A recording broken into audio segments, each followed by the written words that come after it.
오늘 사건 상황실에 전해진 화제의 뉴스입니다. 건물 출입문을 나서자마자 쓰러진 한 남성. 대체 어떻게 된 일일까요? 지난 2일 오후 3시 45분쯤 광주 북구의 한 건물 앞. 회색 옷을 입은 남성이 건물 위쪽을 바라봅니다. 바로 이때 건물에서 나오던 다른 남성 위로 난데없이 벽돌이 떨어지는데요. 남성은 순식간에 바닥으로 고꾸라지고 잠시 후 도착한 구급차가 남성을 실어갑니다. 벽돌에 맞은 60대 남성은 건물 1층의 세입자로 곧장 병원으로 옮겨졌지만 3시간 만에 결국 숨졌는데요. 당시 사고가 일어난 건물 3층에서는 별다른 안전장치도 없이 공사가 진행 중이던 상황. 경찰은 공사 관계자 등 3명에 대해 업무상 과실치사 혐의 적용을 검토하고 있습니다. 동남아 특산품에 유해물질 주의보가 떨어졌습니다. 면역력을 높여준다고 잘 알려진 건강식품 노니. 가루로 된 베트남산 제품에서 기준치의 25배가 넘는 쇳가루가 검출됐는데요. 몸에 독소를 빼준다는 깔라만시 원액에서는 세균이 기준치의 45배가 넘었습니다. 또 필리핀산 진주 반지에서는 납성분이 기준치의 263배가 넘게 나왔는데요. 모두 동남아 단체 관광객들이 현지 쇼핑센터에서 흔히 구매하는 특산품들입니다. 이에 한국소비자원은 현지 제품 정보를 여행객들에게 제공하도록 여행업계에 요청했는데요.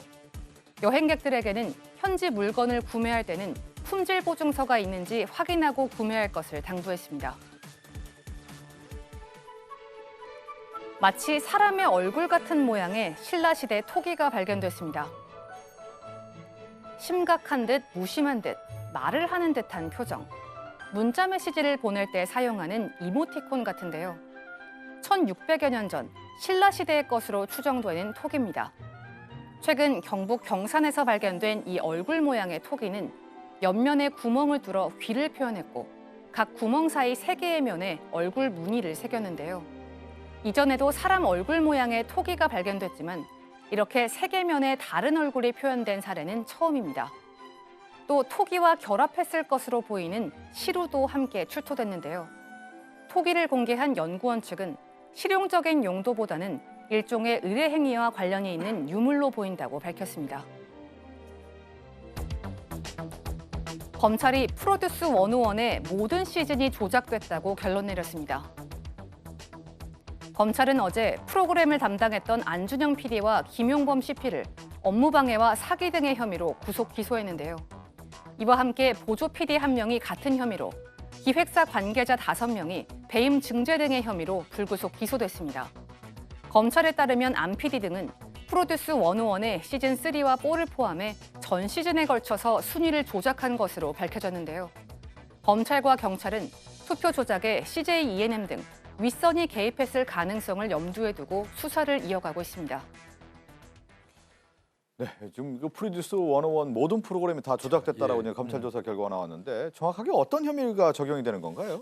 이 안 PD 같은 경우는 이제 연예 기획사들로부터 각종 접대, 이른바 향응을 받았다는 건데요.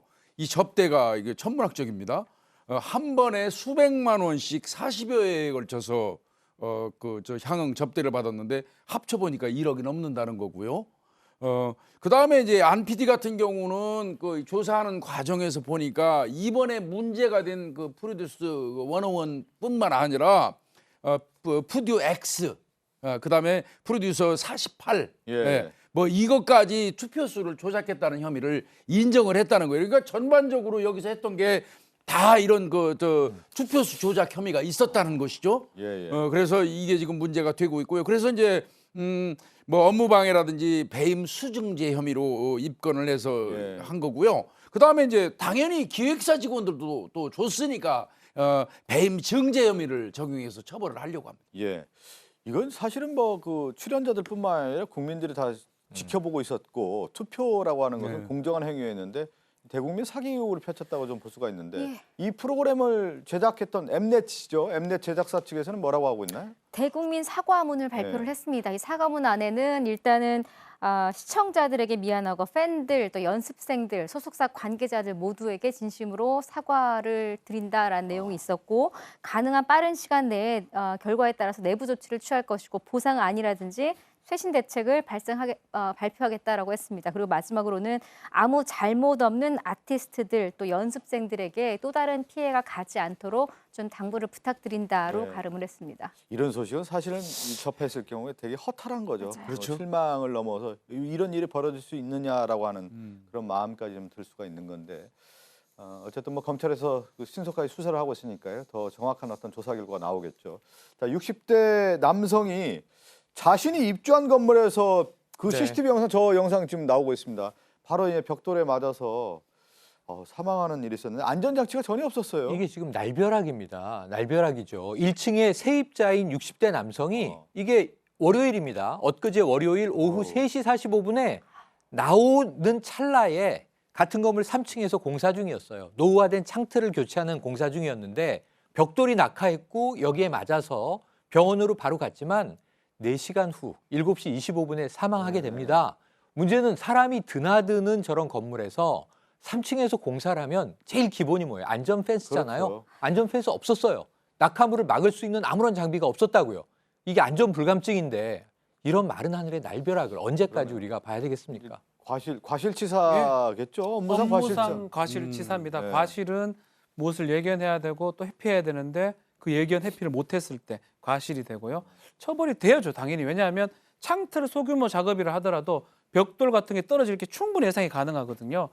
안 떨어지게 어떤 펜스를 설치하지 않은 게 과실이 되고 다만 건물주는 입건을 하지 않을 것 같아요. 그 이유는 건물주는 소규모 공사 작업을 요청을 한 거고 이 시공자 그리고 공사했던 3명 자체가 너무 간단하다고 생각하고 안전 펜스를 설치하지 않았던 이 부분이 잘못된 거기 때문에 3사람만 입건을 할 것으로 지금 보입니다. 그리고 또 동남아 여행 가면 또 쇼핑센터 반드시 들리게 돼 있는데 지금 예. 쇼핑센터에서 판매한 상품을 보니까 기준치를 넘는 쇳가루, 세균들이 검출됐어요. 저도 동남아 여행 가서 꽤 많이 사다 먹었거든요. 뜨끔한 느낌이 드는데요.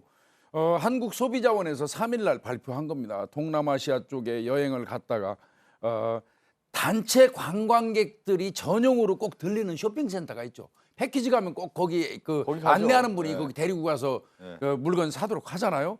그래서 거기에서 판매하고 있는 48개 주요 제품을 이제 대상으로 안전성 검사를 했어요. 네네. 그래서 그거 했더니 32개의 식품에서 조금 전에 말씀하신 것처럼 뭐 쇳가루라든지 이런 게 나왔고요. 그다음에 10개의 화장품이요. 그 화장품에서 이물질이라든지 세균이라든지 이런 게 나와서요. 앞으로는 이거 시험 성적서라는 그 정보가 있는 그런 물건만 좀 사도록 좀 하자. 그리고 이제 한국 여행업 협회에다가는 예. 그 권고를 했어요. 이런 시험 성적서를 구비하고 있는 업장에만 데리고 가라. 예. 엉뚱한 데 데려가지 말고 이제 이렇게 권고하고 있습니다. 그러네요. 지금 얘기한 것처럼 여행사도 그렇고 이 소비자 입장에서도 정확한 뭐 인증서라고 할까요? 그것을 확신할 수 있는 어떤 제품을 구매해야 된다라는 것을 서로 이제 다시 한번 확인을 할 필요가 있겠어요.